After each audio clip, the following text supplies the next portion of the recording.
Eu preciso falar disso aqui, que é o espiritual, velho. Ah, sim.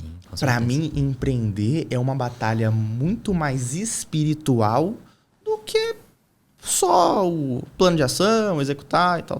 Lembra que você falou tem que primeiro vai pra mente e depois... Primeiras coisas acontecem no plano mental e depois no plano real.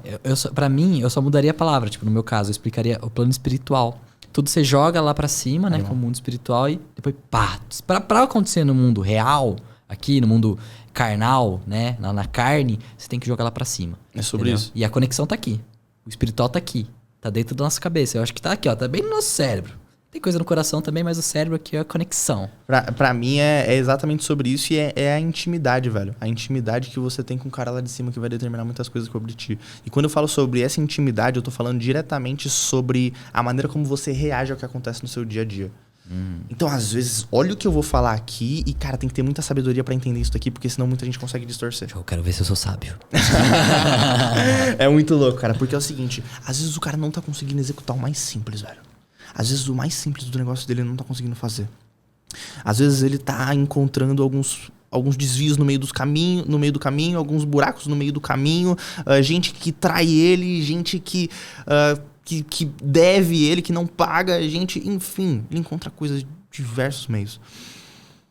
E se esse cara tá nesse momento de, caraca, tá acontecendo algumas coisas assim, assado, é porque você tá numa batalha espiritual, velho. A gente vive numa guerra. A gente vive numa guerra contra o inimigo e para algo maior do que nós mesmos. Hoje em dia eu vivo numa guerra, velho. É uma guerra todo santo dia. Porque, cara, eu preciso estar ligeiro todo santo dia, porque senão o inimigo ele vai tentar me derrubar, sabe? E quando eu falo do inimigo tentar te derrubar, eu tô falando sobre aquelas mínimas coisas que você não consegue fazer e que você mascara aquilo falando que simplesmente é uma falta de vergonha na cara que você não tem. Ai, por que eu não tô conseguindo fazer? Ah, eu preciso tomar vergonha na cara. Não é vergonha na cara que você tem que tomar. É uma chinelada. Não é uma vergonha na cara que você precisa tomar. É entender que você tá numa batalha espiritual e realmente travar essa batalha. Você precisa travar a parada e falar, mano, é por isso daqui que eu tô passando, então eu vou passar por isso daqui com todas as minhas forças.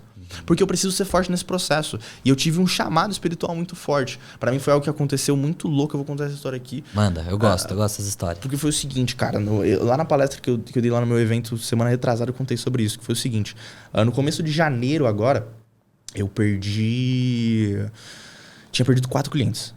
No comecinho de janeiro, na primeira semana de janeiro eu tinha perdido 4 clientes. Esses clientes eu tinha fechado eles no mês passado, em dezembro e tal. Dezembro foi um mês paia pra mim, cara, o faturamento continua a mesma coisa. Eu tomei um golpe ainda em dezembro, tipo assim, cabeça tava em outro lugar.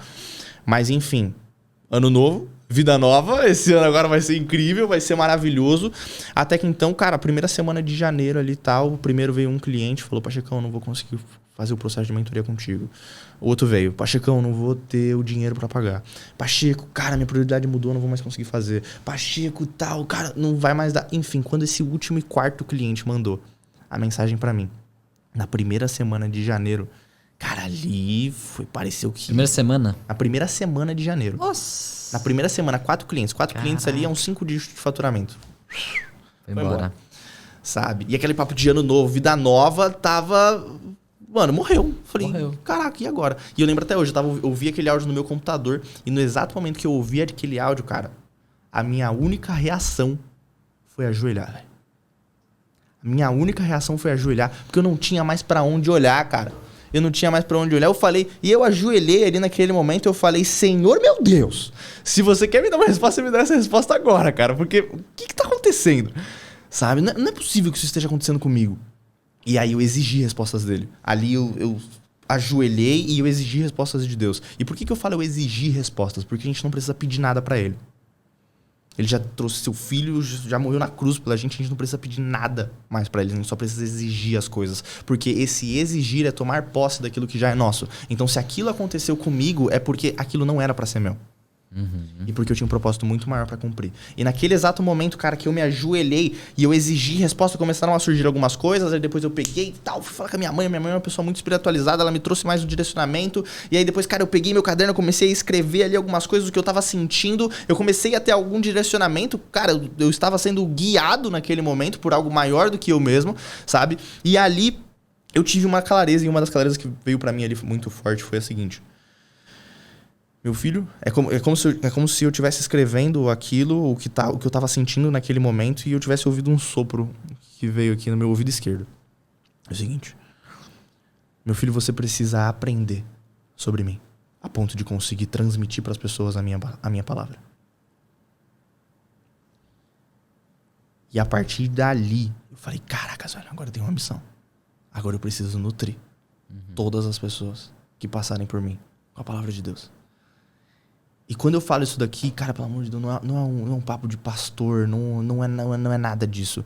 Mas só que pra mim é muito importante eu trazer isso pra galera, porque quando eu comecei a fazer coisas para o reino, foi que meu jogo mudou. Antes eu fazia as coisas por legado. Ah, eu vou fazer isso daqui, eu quero deixar um dinheirão pros meus filhos quando eu morrer. Não é sobre legado. Legado é o que você constrói e é uma consequência do que você faz. Só que quando eu entendi que não é sobre legado, mas sim sobre construir coisas para o reino de Deus, edificar grandes coisas para o reino de Deus, foi onde meu jogo mudou.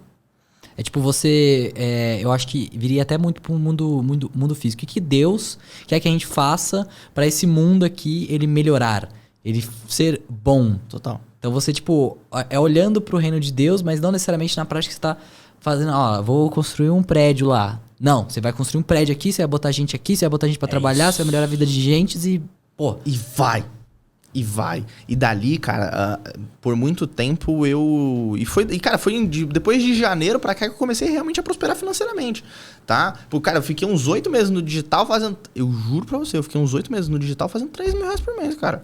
3 mil reais por mês, 3 mil reais por mês, 3 mil reais por mês. Eu falei, eu não aguento mais 3 mil reais por mês. Não que seja ruim pra um cara de 18 anos na época, mas, mano, eu sei que eu posso muito mais do que isso, velho. Então eu não posso me permitir aquela parada. Cara, a minha ilha A é essa. Eu não tô cabendo mais nesses 3 mil reais. Eu preciso de mais, velho. Eu preciso de mais. Mas só que é sobre entender o todo. Então, este mais que eu vou ter é simplesmente consequência do mais que eu vou fazer. Então, quando eu entendi qual que era o meu chamado, que eu falei, caracas, velho, eu vim aqui pra isso, eu vou começar a executar isso. Naquela época, eu só tinha um produto, que era a minha mentoria individual. Depois ali de janeiro, caracas, velho, eu abri minha fraternidade. Fraternidade Master Champions, uma fraternidade onde a gente reúne empreendedores que têm o objetivo de atingir a sua máxima performance profissional. Caraca, sensacional, cara. Estamos 2, 3 meses de fraternidade, já tem mais de 40 membros, sabe? Algo sobrenatural. A gente fez um evento que foi incrível, sabe? Você tava lá no primeiro evento da fraternidade, foi muito louco, sabe? Além da fraternidade, cara, abri uma mentoria em grupo e tal, comecei a fazer mais coisas, comecei a fazer mais movimentos, comecei a fazer mais palestra, eu comecei a fazer mais masterclass, eu comecei a me expor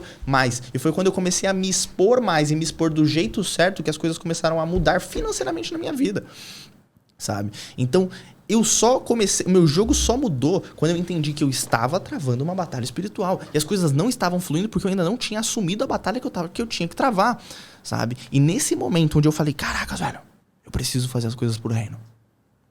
É pelo reino que eu vou fazer. É nesse momento onde o inimigo ele vai vir pra você com as maiores forças ali, com aquele... Sangue no zóio. Com sangue no zóio, voadora no peito. Exato, pra te derrubar. E fala, dessa vez que eu perdi esses 4 clientes, caraca, velho, eu fui pro chão porque eu não tinha nenhum pilar pra me apoiar. Então, cara, eu só podia ir pro chão. E ali era o melhor lugar que eu poderia ir. Sabe? Então, a minha única... Pode ser que eu não tinha um pilar. Mas a minha base, que era Deus, era muito forte. Então, isso não me deixou cair.